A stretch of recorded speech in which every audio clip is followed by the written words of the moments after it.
Hello, this is Susan Steele Mulholland. Welcome to Artbeat. I interviewed the actress Margie Boulding on the set of the New Hope Arts Festival at the Solbury School, where she performed her new autobiographical performance piece entitled The Journeys and Journals of Margie Boulding. I had gone to the show with a few women friends. We laughed, cried, and exchanged knowing nods as Margie opened her life to us, intimacy of the small theater. Today is March 13th, 1948, my birthday. I'm 13, a teenager. I'm going to begin a journal and write all my secret thoughts. Life's too painful and there's no one to explain why. So I'll write my pain and one day I'll know everything. I hate my father. Every time I look at Mama, I cry. Everyone knows about the divorce. I thought Suzanne was my friend. At school today, the most horrible thing happened. I accidentally went into the boys' bathroom. Oh, it was awful. I thought I was on the second floor where the girls' bathroom is located, and Suzanne passed me and looked the other way. I knew she thought we were white trash because my preacher daddy had left Mama for a whore who was pregnant with his child. Suzanne's mama said O.T. Boulding ought to be run out of town and won't let Suzanne come to my house anymore. I burst into tears and ran into the boys' bathroom where I had the shock of my life. Bobby George Halbrooks was standing there with this thing in his hand. Oh, I thought I'd die. But instead I began laughing, and then I turned and ran out the door. Oh, I could never face Bobby George again, but Bobby George is the only boy in Decatur Junior High I want to see again. So my life is over, and I'm sure everyone will know that I'm a stupid jerk who has no daddy and can't tell the difference between the boys' room and the girls' room. My daddy's a liar. He lied when he folded his big veined hands in prayer. He lied every night after supper when he drove across the tracks to his whore. And he lied every time he told Mama he loved her, and every time he told me to be good and walk the narrow path to heaven. Oh, it just breaks my heart to think that I'll never stand next to him in front of the church audience and hear him whisper, "Sing, sister, sing." I thought he was God and let him push me under the water in Jesus' name where my robe rose above my head. Oh, it didn't seem right, but everyone was happy that Daddy's baby daughter had given herself to Jesus Christ. How sure it didn't take since Daddy was in sin when he tried to wash mine away. Oh, Naoma's a stupid name. No one can pronounce it, even though I tell them constantly it's Naoma with 2 dots over the I, but they keep saying Naomi and Naomi. Oh, who wants to have a name from the Bible no one can pronounce?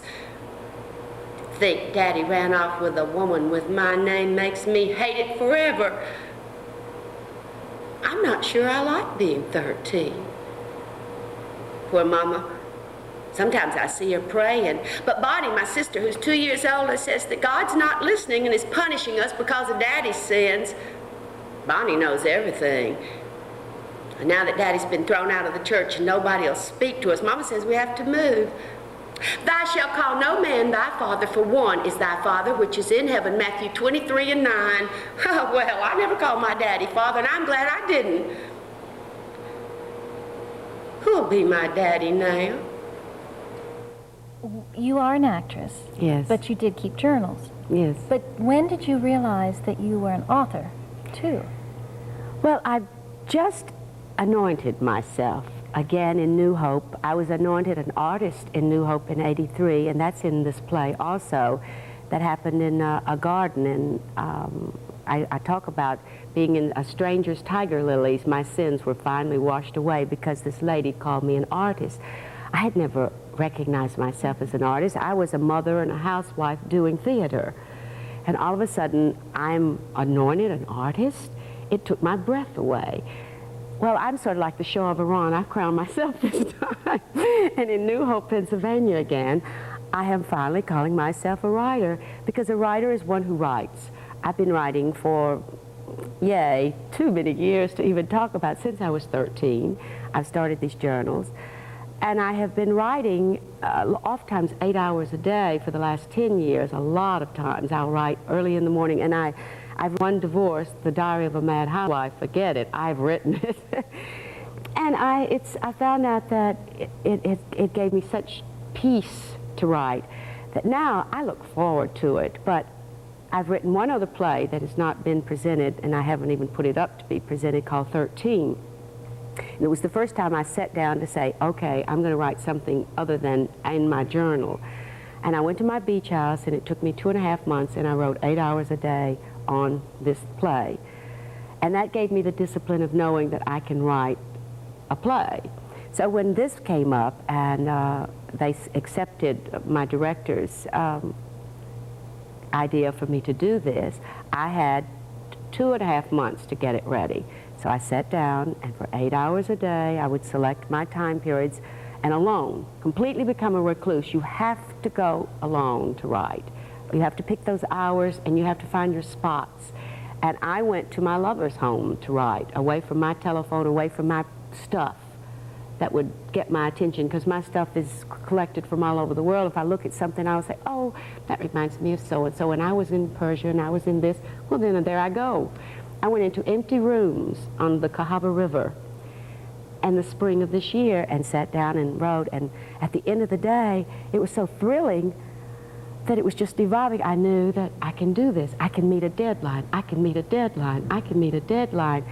And now that I've been here and I've been performing this, and people have been saying, yay, yay, and they even, you know, forget my performance. They've said that was wonderful, but my review said my writing. And I said, that's right, I'm a writer. So it was just recently, just this month actually, or last month, that I said, yeah. And I now know that I will write. And I'd always given myself this. I always said, when I get too old, you know, that I don't want to travel too much or whatever, I'll have this wonderful God-given talent to me from my old age. Well, I don't know when I was going to considering old age, but I decided it's time. I'm a writer. It's time. I want to write plays and books, and I want to write things for other people other than me. I'm through having to be on stage. I'm through having to perform my own pieces. Having done my life now, I don't need to do it anymore. I want to write things for young actresses and for old actresses and lots of actresses. I really want to write for actresses. That's wonderful, because you know they don't ever have enough parts. That's right. Thinking of the scene that we just saw, and that was about your father, and that was a time when divorce was very rare. Taboo. And especially, I'm sure, in the South, and with a minister. That's right. How many were in your family? I'm the baby of 7. And when I was 13, when my mother and father divorced, and I was ostracized from a town where I had been the big preacher's daughter. And of course, that crosses barriers like a judge or a priest or preacher. Though you may not have the money, but you have the social acceptance. So I was, all of a sudden, from being the most wonderful little girl in Decatur, Alabama, to being the one they said, can't go near her. And at 13, it was devastating. So much is happening to a little girl at 13 anyway. Our bodies are changing, all sorts of things are beginning to happen to us. And to be devastated with this sin, and having grown up and think it's sin anyway, and being brainwashed, really, and spoon-fed religion in a way that I should never have been. Yes, it was a horrifying thing to experience. Today, divorce is, of course, no one thinks anything about it, but when I was 13 years old, it was another whole thing. Well, as you wrote now, from your journals then, do you really stay true to what you've said, or do you change it? No, I stay very true to the feelings.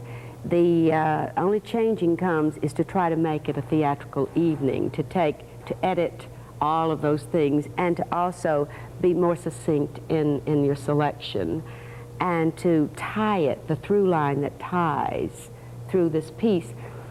And this piece was presented with a name that was already, my director named it, Journals and Journeys of Margie Boulding. That would not have been my name for this piece. But since it was already accepted as that name, I allowed that title to help me select and lead me as to where. So it became the Journal of course, it's my journey. My journeys became the journey that was going on in my mind, the evolutionary process that was going on. Plus, I'm always on a plane going somewhere. So I made it, every time that I was down and out, boom, I was up and changed my name again, which I did often. There I was on a plane going somewhere. So it's the journeys outside and the journey that I'm going on the inside and the reading of the journal. So I allowed the name to help me select a piece. And I tried to stay with the bone marrow of my life because there's so many side roads to my life. When you have 4 sisters and 2 brothers that are rather extraordinary and have lived extraordinary lives. And my sister Bonnie is all over the world. And I've been fortunate enough to be along with her on many of her escapades. And having a Persian prince for a husband, and having 3 husbands, as I have had, and marrying 2 of those men twice, because I was looking for a daddy, looking for a daddy, looking for a daddy, in all the wrong places. And then finally coming to know that I do have self-worth because I'm Margie, and to go back to my name, Margie Boulding. So all through this, you hear her as the dates go by, you hear her Margie Naomi Boulding, Ogletree Crate Shadab, or whatever the name is, starting over again, 24, 37, and then she gets to a half 100 years old, and by darn, it's time for her to know something. But, January the 5th, 80, Daddy died a few moments ago. His 81-year-old heart struck 0 in the speeding ambulance DOA. He was making sorghum from sugarcane when his old heart skipped a beat. The preacher preached over Daddy's corpse, a sermon Daddy would have enjoyed.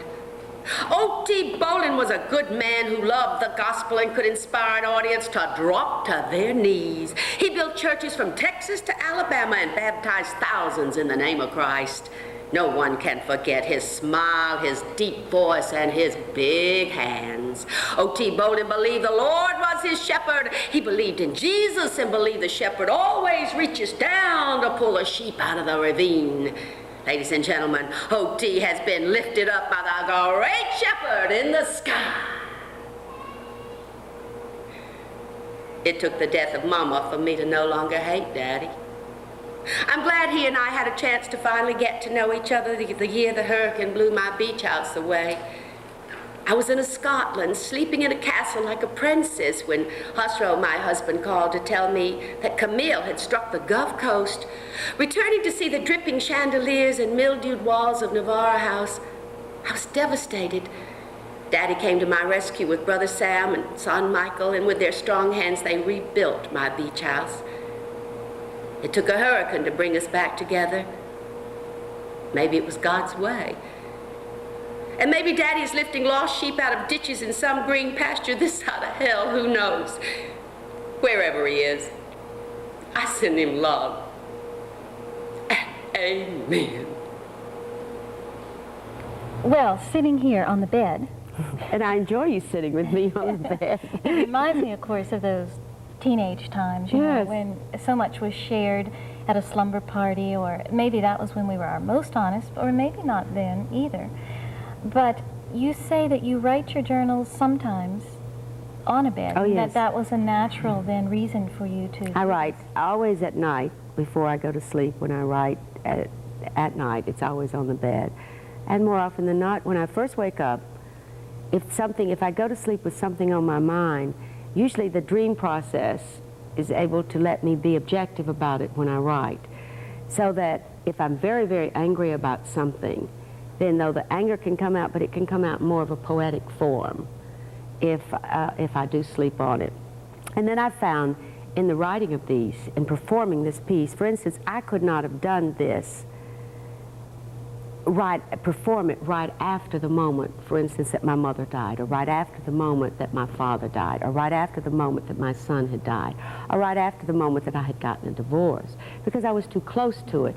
And that's what, in writing journals, you can distance yourself from something, so that when you use your journals as your own library, and that's what I do for the books that I'm going to write, because I'm going to write books, I have my own library. I not only record my life in my journals, I record what I see on television. if I read So a it's book, a bit of history. if I read a book, I put all the information. If there are words in a book that I do not understand, I look them up, and I always have pages in my journals of new words. So I teach myself through my journals And as yet, well as isn't it recording. interesting that you never accepted yourself as a writer until now? But all your life you've been doing it. All my life I've been writing. I know when I look back on things I've written, I forgot about the angst in a previous marriage, and I read about it, and it all came back. And so many of my workshoppers said, oh yes, I did write after my divorce, and oh yes, I did write after my sister died, and I did write after my mother died. But then I reread them. It was so horrible. It was so painful. I threw them all away. I said, no, never do that. Never, never throw them away. Trust, put them away. You don't necessarily have to reread your journal that year. You may not read it for many years. Some of these journals that I've read to do this part, I haven't read since I was 13. Pulling out those things and reading and laughing. Oh, it's fun. Some of your journal, of course, is humorous. And the scene we're going to see is about your escapade with a Snicker, which I'm sure most of us can identify with. You had to know then the pacing, because you couldn't keep us always, the audience, always at a low point. You had to bring us up. This Snicker bar routine was taken almost verbatim out of my that was written in the Mary Esther Mall as the moment happened. Oftentimes I write it within the moment, and that's the best writing, when you can write within the moment. That's why I say never get caught without your pad and pencil. But this particular day, after, we end the play with this because it's an upbeat, plus it's after all the problems, all the deaths. I lose my son who was killed in an automobile train crash. There are many deaths throughout the thing, many pains to go through, and many funny moments too, and I laugh at myself, and I'm very honest. I tell all my sins. We end it with a Snicker bar because this is a woman that is alone at her beach house and is trying to find a movie, and she also, because she's alone, has been kind of eating a lot of Snicker bars lately. And it's funny in the fact that I realized what was happening to me, and I wrote that in the Mary Esther Mall, why I was eating the Snicker bar and hating myself at the same time. And so it was like going against the moment, but yet stepping out of the moment to write it, which is what a writer has to do anyway. And I've learned that that's not schizophrenic, that's talent. March 13th, 1986, Navarre Beach, Florida. These birthdays have got to stop. Time's running out. A movie. Yay, I'll go to a movie. It's 2:30 in the afternoon. If I hurry, I can catch a 3 o'clock matinee. I bounced to the car. All the way to the Mary Esther Mall, I think about the Snicker bar that's in my picnic basket I packed for the movie. No, I'll wait until I'm hidden in the dark. Not now. Is there a name for this? I think I'm addicted to Snicker bars. God help me, I am trying to lose 15 pounds, but all I think about is a damn Snicker bar. No discipline. Jane, my sister, said she did the same thing right before she got fat. My secret voice began to nag me. And what about 2 weeks ago? 6 in 2 days? Holding up in your bedroom at Henrietta House eating Snicker bars? You promised yourself you wouldn't do that anymore, but you're cheating. Yesterday you ate a Snicker bar, the day before you ate a Snicker bar, and the day before that. Now come on, honey, you may get a rise out of some sunstruck boys on top of a construction site, but you and I both know that fat looks better from afar. You can't ignore the bulges. You see them in the mirror. You feel them when you turn over, and you pick up your stomach like a pack of mashed potatoes. I mean, you need a Snicker bar like you need another stretch mark. Jerking my hand from the basket, I almost ran off the road. Hidden in layers of floppy cotton, I felt beautiful and important as I strolled through the Mary Esther Mall. At last, the theater. Oh, no matinee, no movie today. I can't believe this. Deflated, defeated, no movie. What now? Well, I still have the Snicker bar. The mall cafe in the open court, great. I'll eat my Snicker bar in the middle of the Mary Esther Mall and watch the mall people. I sat down with a Chick-fil-A sandwich and slaw and opened the foil sack. Good, it's hot. Why do they insist on putting so much mayonnaise in slaw? They just want us to make us fat. I wonder if this chicken is pumped with chemicals. My thoughts were beginning to spoil the taste. Wiping my mouth with a pink napkin from my picnic basket, I noticed a man and a woman with bulging stomachs protruding 2 feet in front of them as they walked along fast food alley. As I watched, I suddenly felt envious. They seemed content to be fat. Can people become so fat that they no longer relate to their bodies? Oh, to love me, even if I'm fat, would be the ultimate love. To worship my fat would be ecstasy, free at last of wrinkles, every tiny line just filled with fat. It's really strange when one sits in the middle of the merriest hall with a Snicker bar in her basket. Never. I'll never get that fat, no matter how many Snicker bars I eat. Never, never, never. I quickly turn away and slowly reach for the Snicker bar that's under the red grapes. Eat the grapes. You love seedless grapes. I pleaded to myself, but no, nothing could stop my hand from finding the Snicker bar. There it is. Come here, my sweet baby. You're gonna give me my thrill for the day. I'm gonna get it right here in the middle of the merriest of all. Oh my God. You never disappoint. This is it. Slowly. Now don't rush. Take your time. Oh, look at the lovers over there by the pizza stall. Sweet. Sweet. But I wouldn't trade this bite of Snicker bar for all the love in the world. Come on now, give it to me. Give it to me right here in the middle of the merriest of all. Madness. This is madness. A Snicker bar and a coffee after a Chick-fil-A and slaw shouldn't excite. I'm either crazy or happy. And I'm not sure I know the difference. Are you surprised that your journals are universally accepted by women? I mean, did you realize that a lot of women would identify with what had happened to Margie as she was going through all this? About 3 weeks into this project, I came crying into the hunt room of my lover's home, and I said, I can't do this. I just can't do it. It's too painful, and I'm not interested in anyone. And who gives a darn? Who cares about my life? What's my life? Ah. And of course, he was very encouraging. And then I said the same thing to my girlfriend. She says, as long as you keep that attitude, Margie, then you won't be having the ego involved in this. But just realize that you've worked through many problems, and there are a lot of, just remember what you did Zelda for, and remember what you do your workshops for. And yes, you've had a very interesting life, because a lot of women have gone through the same process. Not only, they don't have to go through as many marriages as I went through, they can be abused, or they can literally have no self-worth, that they may think that they have none. So this is an identity crisis story. And we all have identity crisis story. And I think, yes, it's for women mostly, because I am a woman and I write from the woman's point of view.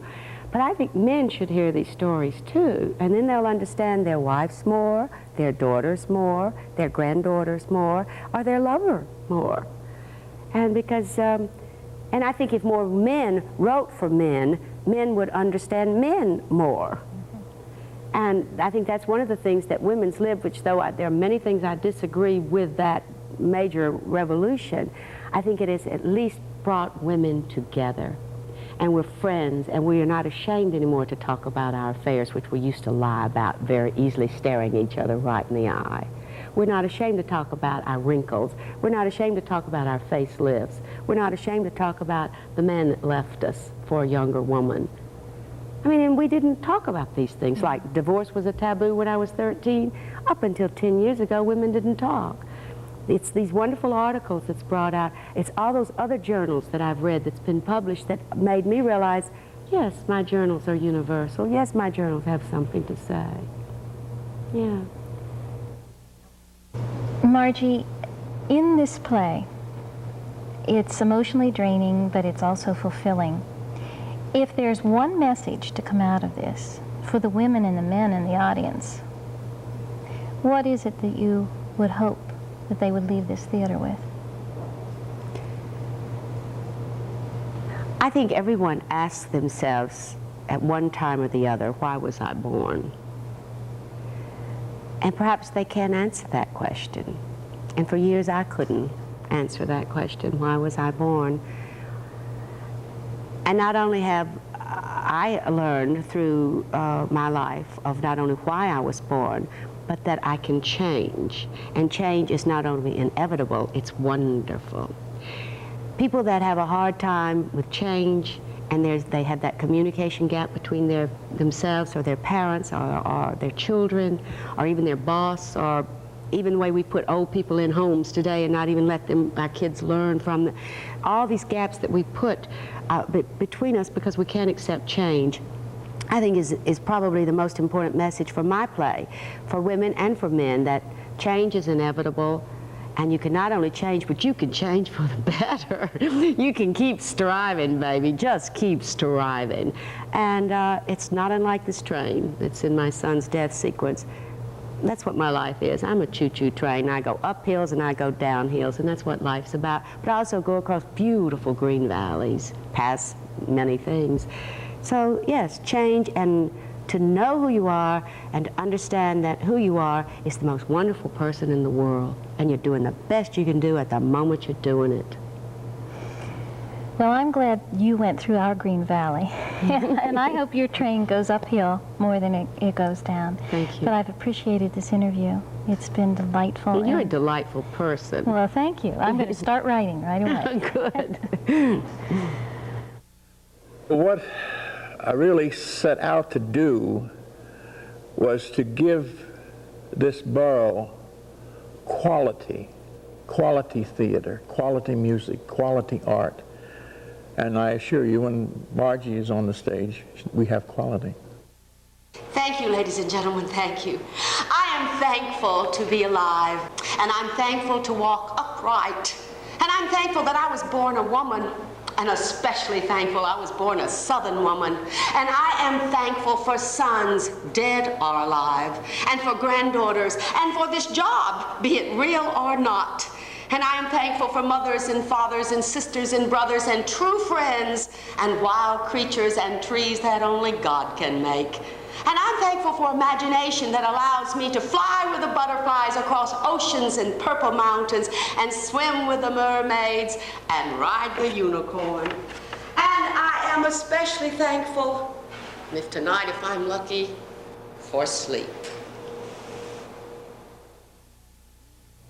Margie, in the play, you touch upon a hurt in your life that not many women could ever think of enduring, let alone rake it all up again in a play, and that was the death of your son. How could you, I mean, you could have left it out. How did you make that decision to keep it in, and then what has that done for you, for the relationship you had? I couldn't have left it out, number one, because I was 35 years old when my son died. I had just been operated on for cancer and was told that I would not be able to have any more children. My son was so afraid that I was going to die, and the day that he told me that was the day I came home from the hospital, and that's the day he died. So it's very poetic in the fact that, but all my life is sort of like handwritings on the wall, and my whole life is a poem. But at 35, I have come to know, as a result of Johnny's death, that my son died for me in a way. He freed me up. It was through his death that I became the person that I am today, that I became the most compassionate person. I could sit at a red light and not wait for the red light to go. I understood a lot more than I ever would have understood had my son not died. God knows I would love to have him back, but I wouldn't want to be the woman I was before he died.